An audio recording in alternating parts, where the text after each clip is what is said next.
이 시간 이 말씀을 듣는 가운데 우리 인생의 모든 짐들은 벗겨지고 가나 혼인잔치에 맺던 큰 기쁨이 우리 10년과 온 교회에 임하는 은혜의 시간 되시기를 주님의 이름으로 축원드립니다.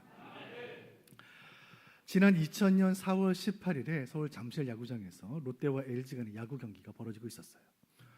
그런데 주자로 2루에 나가 있던 롯데자이언츠 소속의 임수혁이라는 선수가 갑자기 심장을 부여잡고 자리에 쓰러졌습니다. 심장마비가 온 거예요. 임수혁 선수는 식물인간이 되었고 그날로부터 10년 동안 병상에 있다가 사망했어요. 이 사건이 당시에 큰 이슈가 되었던 이유는 그 선수가 쓰러진 직후에 제대로 응급처치를 받지 못했기 때문입니다. 그 야구장에 수만 명이 있었는데 적실한 조치를 취하지 않았던 것이죠.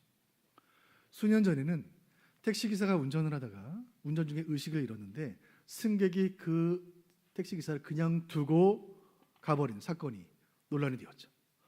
이런 사건들을 겪으면서 새로운 법이 만들어져야 된다는 주장이 제기되었습니다. 위급한 상황에 처한 사람을 돕지 않았을 때 안 도와준 사람을 처벌하는 법.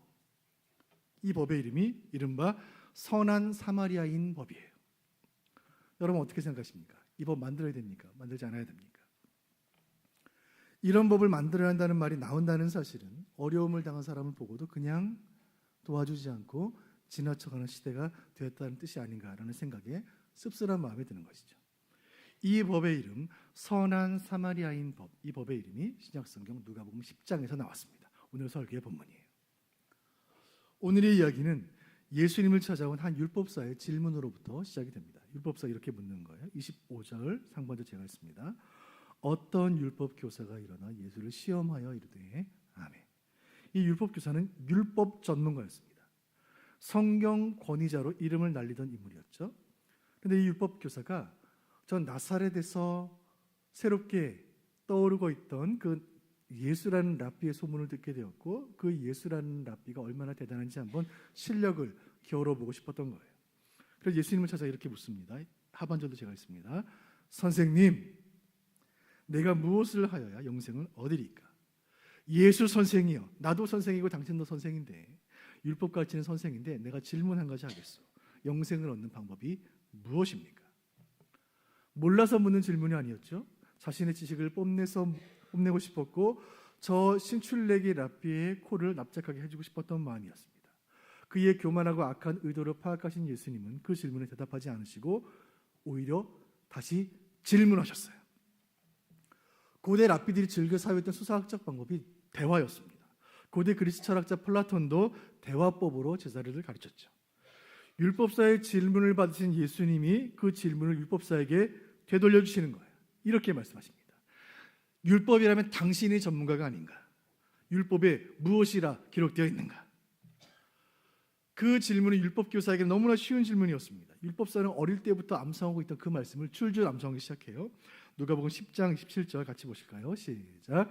대답하여 이르되 내 마음을 다하며 목숨을 다하며 힘을 다하며 뜻을 다하여 주 너의 하나님을 사랑하고 또한 내 이웃을 내 자신같이 사랑하라 하였나이다.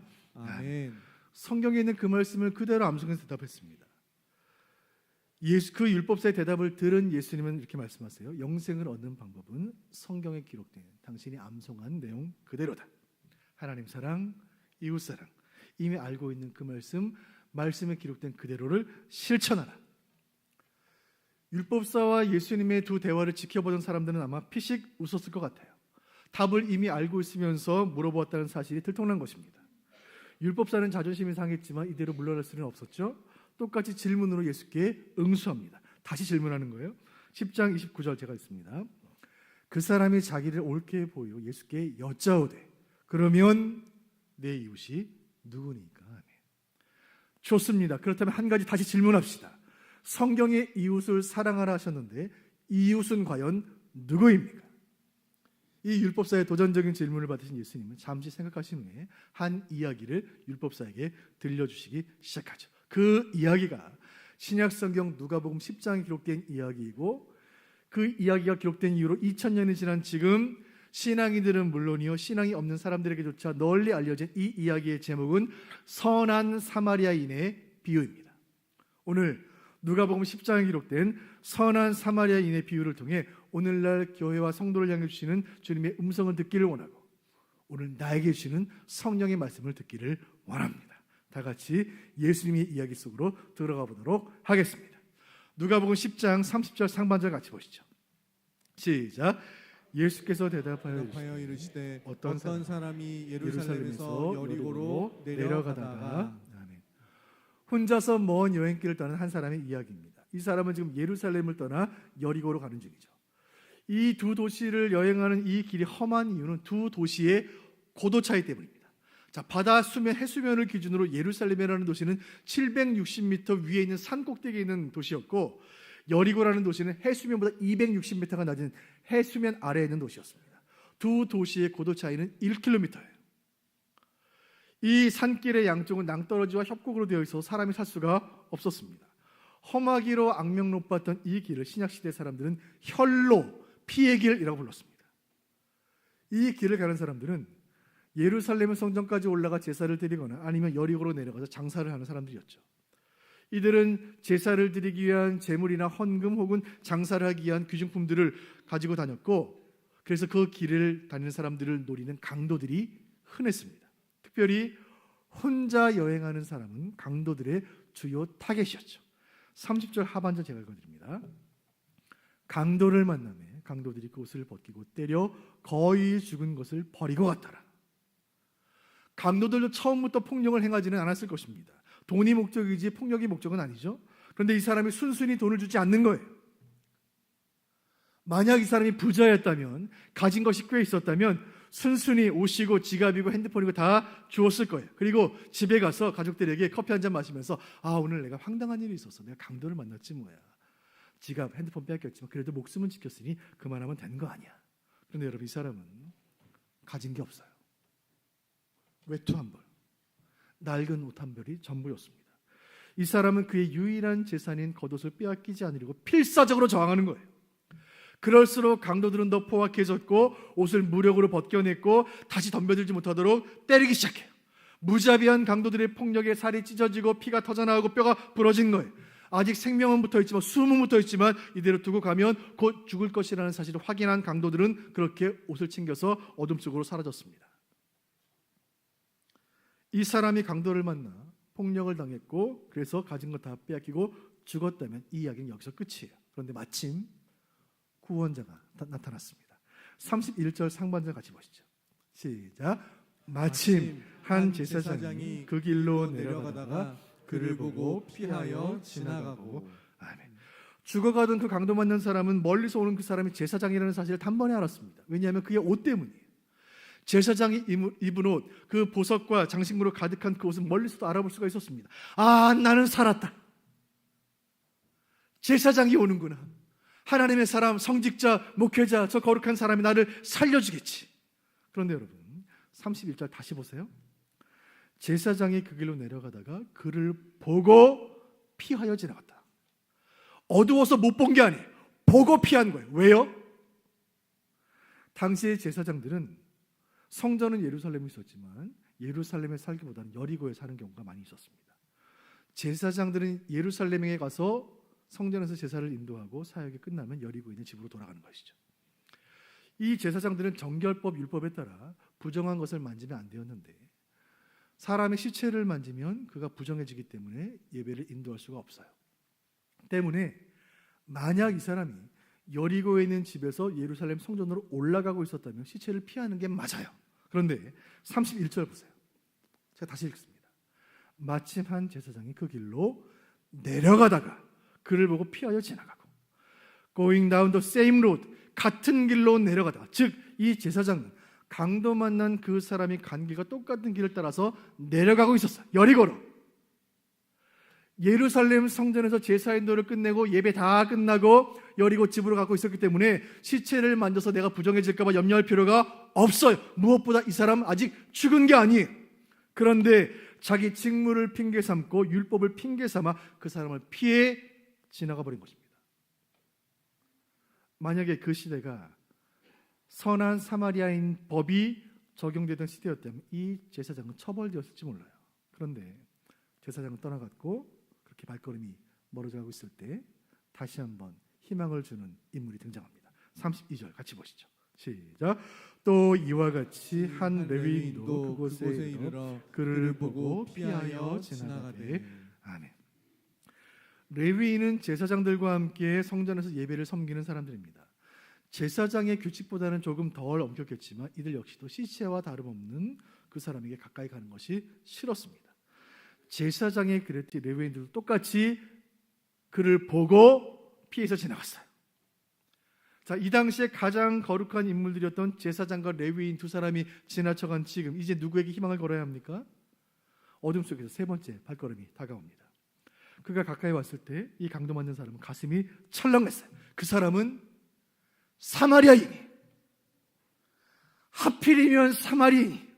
여러분, 사마리아인과 유대인의 관계를 아시죠? 유대인들은 사마리아인들을 부정하게 여겼고 개처럼 여겼어요. 개처럼 여겼다는 말이 우리에게 별로 불쾌하지 않은 이유는 오늘날 개들의 지위가 너무나 상승되었기 때문입니다. 저는 어릴 적에 어머니 포대기에 엎여서 자랐는데 요즘 개들은 유모차를 탑니다. 얼마나 개들이 좋은 음식을 드시고 좋은 곳에서 주무시는지. 제가 어느 날 병원을 지나가는데 건강검진 포스터가 붙어 있는 거예요. 근데 제가 알고 있는 건강검진 비용보다 너무 싼 거예요. 야, 너무 싼 병원, 여기서 건강검진 받아야 되겠다. 자세히 보니까 애견 건강검진. 하마터면 멍멍이들과 함께 건강검진 받을 뻔했습니다. 오늘날은 그렇지만 그 당시 유대 사회에서는 아무도 개를 집에서 키우지 않았고 개들은 그 틀에 돌아다니는 부정한 짐승이었습니다. 사마리아인들은 유대인들로부터 개처럼 부정하다는 취급을 받았고 그래서 사마리아인들의 마음속에는 유대인을 향한 적개심과 분노가 쌓여 있었어요. 자, 강도 만나 죽어가는 사람은 유대인, 다가오는 사람은 사마리아인. 원수는 외나무 다리에서 만난다고 했던 거예요. 강도 만난 이 사람은 차라리 저 사마리아인이 나를 보지 않고 지나쳐가기를 바랬습니다. 그런데 어떻게 되었을까요? 33절 상반절 제가 읽습니다. 어떤 사마리아 사람은 여행하는 중에 거기 이르러 그를 보고. 사마리아인은 어둠 속에서 신음소리를 내고 있는 강도 만난 사람을 보았습니다. 그리고 잠시 망설였습니다. 그 사마리아 사람의 머릿속에 많은 생각이 떠오르는 거예요. 첫째, 저 사람은 원수가 아닌가? 저 사람은 유대인이고 나는 사마리아인. 오랜 원수지간. 평소에 우리 사마리아 사람들 개처럼 짐승처럼 취급했던 저 원수 유대인을 내가 도울 필요가 있는가? 두 번째, 저 사람은 처음 보는 사람이에요. 아무 관계가 없어요. 일면식도 없는 그 사람을 내가 도울 필요가 있는가? 세 번째, 지금 여기는 아무도 없어요. 목격자가도 없고 CCTV도 없어요.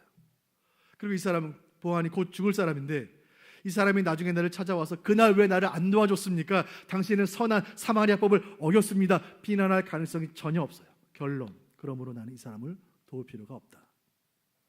그렇게 그 사마리아인도 자기 갈 길을 갔더라면 이 이야기는 여기서 끝났을 겁니다. 그러나 사마리아인이 뜻밖의 행동을 취합니다. 강도 맞는 사람 곁에서 그를 바라보던 사마리아인은 그 강도 맞는 사람의 모습에서 자기를 보기 시작해요. 나는 가난하고 나는 무시당하고 아무도 돌아보지 않는 인생을 오늘까지 살아왔다. 지금 강도 만나 죽어가는 저 이름 모를 저 사람, 어둠 속에 버려져 있는 저 위태로운 인생, 저 모습이 바로 내 모습이구나. 저 사람 생명이 지금 내 손에 달렸구나.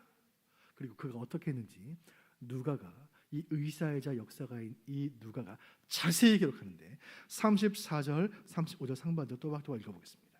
그가 어떻게 했는가? 시작. 가까이 가서 기름과 포도주를 그 상처에 붓고 싸매고 자기 짐승에 태워 주막으로 데리고 가서 돌보아 주니라. 그 이튿날 그가 주막 주인에게 데나리온 2를 내어주며 이르되 아멘. 그는 그가 가진 모든 소유를 다 사용했는데 기름, 포도주, 천, 나귀, 시간, 에너지, 돈 7가지 모든 소유를 다 쏟아붓습니다. 그리고 7가지 행동을 했는데 가까이 갔고 붓고 싸매고 태웠고 갖고 돌보아주고 동전 2를 주었습니다. 7이라는 숫자는 히브리인들에게 완전을 뜻하는 숫자라는 것을 생각해 볼 때 이 사마리아 사람은 자신이 가진 7가지 소유, 모든 소유를 헌신했고 그가 할 수 있는 7가지 행동, 모든 행동으로 그 사람을 살린 거예요. 17세기 화가 가운데 발타자르는 화가가 있는데, 이 발타자르라는 분은 평생 그림을 딱 하나를 그렸습니다. 그가 성경을 읽다가 마음에 깊은 감동이 된 그 장면, 한 장면을 그렸는데, 그 그림이 이 그림이에요. 그림 보여주세요. 제목 선한 사마리아인. 옷을 빼앗기고 시체처럼 누워있는 그 사람의 곁에 가서 그를 부축하고 기름을 붓고 포도주를 붓고 나귀에 태우려는 이 사람의 모습, 그리고 저 멀리 뒤편에 저 멀리 지나가 버린 제사장과 레위인이 보이고 있습니다. 여러분, 어두운 산길에서 죽어가는 사람의 피를 지혈하고 찔린 상처를 소독하고 찢긴 피부를 싸매고 위급한 환자를 태운 119 구급차처럼 그 환자를 나귀에 태우고 자기는 나귀 아래서 그 나귀를 붙들고 여관을 향해 달려가는 그 모습, 원수인 그 사람을 살리기 위해 피와 땀으로 범벅이 된 사마리아인의 모습 속에서 오늘 우리는 성령께서 주시는 첫 번째 질문을 받게 됩니다. 오늘 이 설교를 통해 우리 모두에게 던진 첫 번째 질문은 누가 강도 만난 자인가 하는 것입니다. 누가 강도 만난 자인가? 우리는 이 이야기 앞에서 우리의 영적인 실존과 마주하게 됩니다. 가진 것 없이 인생길을 떠났고 강도를 만나 폭행을 당했고 가진 것 빼앗기고 죽기 직전 상태로 버려진 저 강도 만난 사람의 그 모습은 먼 인생길을 걷다가 악한 사탄에게 모든 것 빼앗기고 믿음 빼앗기고 용기 빼앗기고 소망 빼앗기고 영적으로 빈털터리가 되어 그렇게 고독 속에 버려져 있던 저의 모습, 여러분의 모습 아닙니까? 여러분, 누가 강도 만난 자입니까? 우리가 강도 만난 자예요. 그냥 두었더라면 그대로 끝났을 운명, 누군가의 도움이 절실히 필요하지만 아무도 도와주지 않는 그 절망 가운데 이제 다 포기하고 나는 이제 끝났구나, 그렇게 숨이 끊어져가는 그때에, 그렇게 의식이 흐려져가는 그때에 누군가 쓰러져 있는 우리를 보았고 우리에게 다가왔고 우리에게 기름을 부었고 상처를 싸매고 나귀에 태워 따뜻한 여관에 눕혔고 그래서 우리는 기적적으로 살아난 거예요. 여러분, 이것이 우리에게 일어난 일이 아니겠습니까? 죄로, 절망으로, 낙심으로, 고독으로 죽어가던 우리들에게 찾아오신 구원자가 있으니 그분이 바로 우리 구주 예수님이신 줄로 믿습니다. 10장 33절 보시죠. 같이 봅니다. 시작.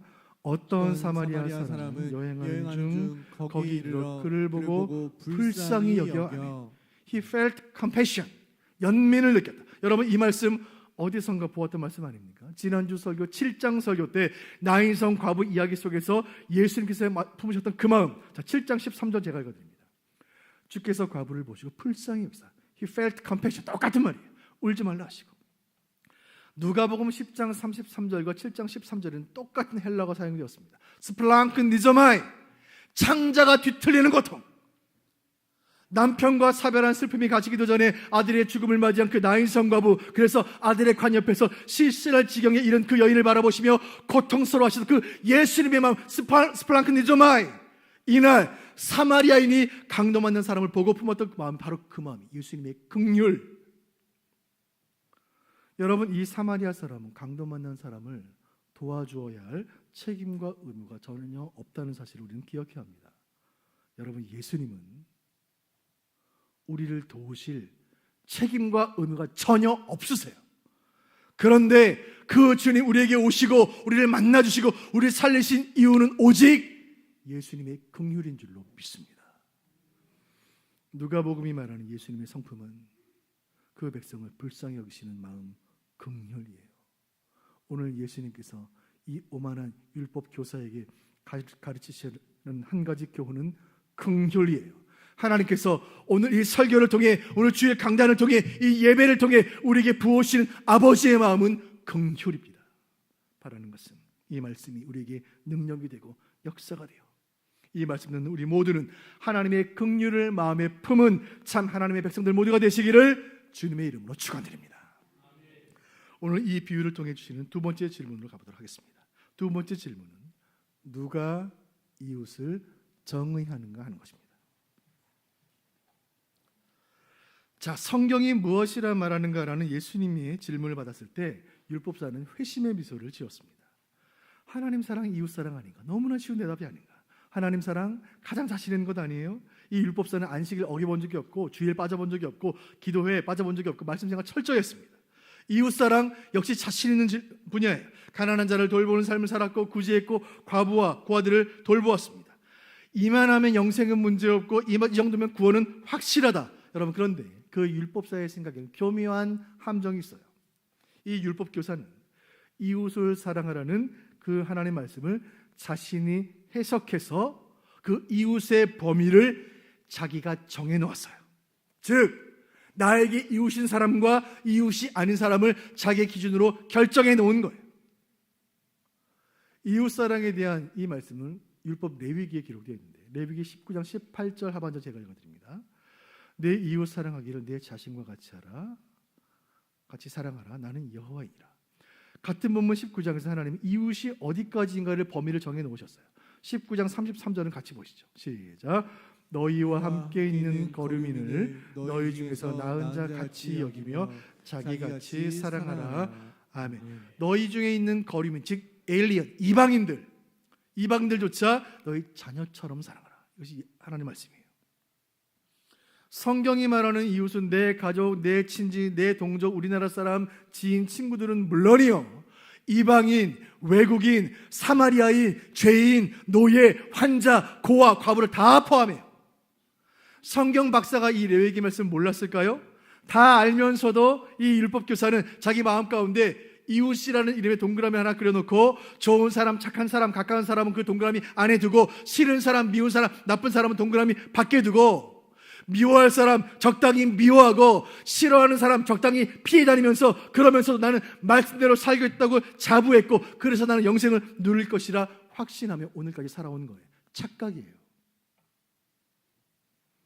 여러분, 내가 만든 규칙을 내가 지키는 것은 쉬운 일입니다. 그러나 하나님이 정하신 말씀을 그대로 지키는 것은 뼈를 깎는 고통이 따라요. 내가 하고 싶은 일은 하고 내가 하기 싫은 일은 하지 않으면서 이것이 말씀대로 사는 삶이라고 자신을 합리화시켰던 그 율법사의 모습 속에서 우리는 우리 모습을 보는 거예요. 여러분 스스로에게 물어보세요.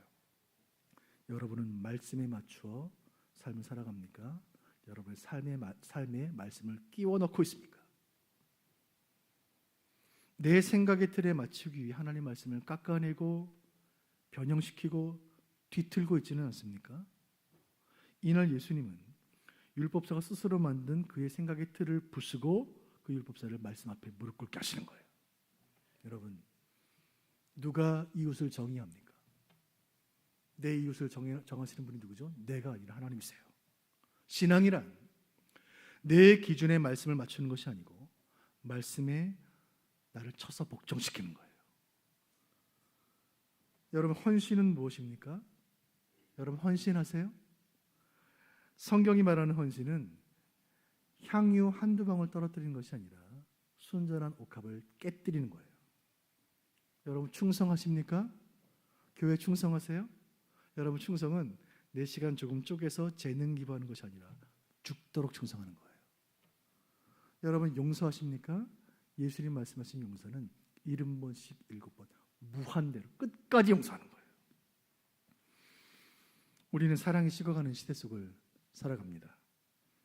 그래서 사랑을 실천하지 않는 사람들을 법을 만들어서 착한 사마리아인 법 만들어서 그 사람을 처벌할 수도 있겠죠. 그러나 어떤 인간의 법도 사랑하지 않는 사람을 사랑이 충만한 사람으로 변화시키지 못해요. 오직 하나님 말씀만이 우리를 변화시키고 세상을 변화시키는 줄로 확신합니다. 여러분, 성도로서 목사로서 우리가 두려워해야 할 일이 있어요. 무신론보다 진화론보다 인본주의보다 창조 질서를 훼손하려는 악법보다 우리가 더 두려워하고 우리가 더 염려해야 할 사실은 말씀을 떠난 기독교가 되는 것입니다. 말씀과 상관없는 설교, 말씀과 관계없는 목회, 말씀에 무지한 성도, 성경을 성경대로 설교하지 않는 목사, 성경을 성경으로 믿지 않는 성도, 성경이 빠진 구제, 성경이 빠진 교회 음악, 성경이 빠진 친교, 이것이야말로 사탄이 원하는 것이고 이것이야말로 성령이 탄식하시는 일이에요. 이 시간 주일 강단을 통해 선포된 이 말씀이 온 교회 능력으로 임하여 우리 수원부교회는 말씀이 가르치는 그 사랑으로 충만한 교회가 되고 그 사랑으로 세상을 변화시키는 말씀과 사랑의 공동체가 되게 하시기를 주님의 이름으로 축원드립니다.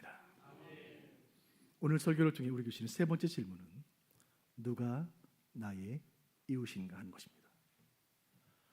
자, 예수님의 이야기가 끝났습니다. 그 이야기를 들은 사람들이 술렁이기 시작해요. 그 이야기를 듣던 유대인들은 그 예수님 이야기 속에 사마리아 사람이 등장하는 것만으로도 기분이 나쁜 거예요. 종교 지도자들은 다 지나쳤고 오히려 사마리아인이 사랑을 베풀었다는 그 이야기는 매우 불쾌했습니다. 가장 불쾌했던 사람은 율법 교사였어요. 아니 그럼 내가 저 사마리아인보다 못하다는 말인가? 이야기를 마치신 예수님은 율법 교사를 바라보셨고 그 율법 교사를 이렇게 물으십니다. 36절 제가 했습니다. 네 생각에는 이 세 사람 중에 누가 강도 만난 자의 이웃이 되겠느냐? 세 사람 중에 누가 강도 만난 자의 이웃입니까? 답은 너무나 분명했어요. 자비를 베풀지 않은 제사장은 이웃이 아닙니다. 보고도 지나쳐간 레위인은 이웃이 아니에요. 사마리아인이 강도 만난 자의 이웃이었어요. 대답을 하려니까 사마리아인이라는 그 말을 내 입에 담기도 자존심이 상했던 율법교사는 마지못해 어떤 말을 대답했고 이 대답이 명대답이 돼요. 37절 보시죠. 율법교사의 대답입니다. 37절 상반절 시작. 이르되 자비를 베푼 자니이다. 아멘. 사마리아인입니다라고 말하지 않고 자비를 베푼 자입니다라고 말했습니다. 율법교사는 자신의 마음에 없던 그 한 가지 그리고 사마리아인의 마음에 있던 그 한 가지가 무엇인지를 말했습니다. 그것은 자비예요. 자비를 베푼 사마리아인이야말로 강도 만난 자의 진짜 이웃이었습니다. 여러분, 예수님의 마지막 질문 앞에서 우리는 우리의 진짜 이웃이 누구신지를 발견하게 됩니다. 사마리아인이 했던 일들 다시 생각해 보세요. 그는 나귀를 타고 왔습니다. 죽어가는 사람 곁에 오셨고 기름을 부으셨고 포도주를 부으셨고 그를 싸매시고 그를 살리셨습니다. 여러분, 예수님이 하신 일 아닙니까? 예수님이 이웃이 될 수 없는 나를, 이웃이 될 자격이 없는 나를 이웃으로 삼으시고 우리에게 자비를 베푸셨으니 이것이야말로 은혜인 줄로 믿으시길 바랍니다. 이 유명한 이야기의 결론은 예수님의 명령이에요. 37절 하반절 마지막 말씀 읽어보겠습니다. 시작. 가서 너도 이와 같이 하라 하시니라. 아멘. 이 말씀에 순종하여 우리 수원부교회는 우리 이웃들에게 선한 사마리아인이 되기를 간절히 원해요. 지난 추수감사주일에 여러분들이 마음 모아주신 감사의 단 쌓기, 이 일에 마음 모으신 모든 분들께 깊이 감사를 드립니다. 100포대가 훨씬 넘는 쌀들이 모아졌고 어제 토요일 이른 아침에 우리 긍휼사역위원회 위원장 장로님과 임원들이 그 쌀을 이웃들에게 나누시기 위해 수고하시는 모습을 제가 보았습니다. 그 수고로운 일을 기쁨으로 감당하시는 그 위원들을 보면서 우리 주님 얼마나 기뻐하시겠는가. 여러분, 저는 이런 생각을 했어요. 드러나지 않게 이웃을 사랑하고 이웃을 섬기는 그 모습, 이것이 교회가 아니겠는가. 인생 살다 보면 누구에게나 힘든 일이 생깁니다. 인생에서 강도를 만나 다 빼앗긴 것 같은 그런 순간이 우리에게도 반드시 찾아옵니다. 그때 필요한 것이 이웃이에요.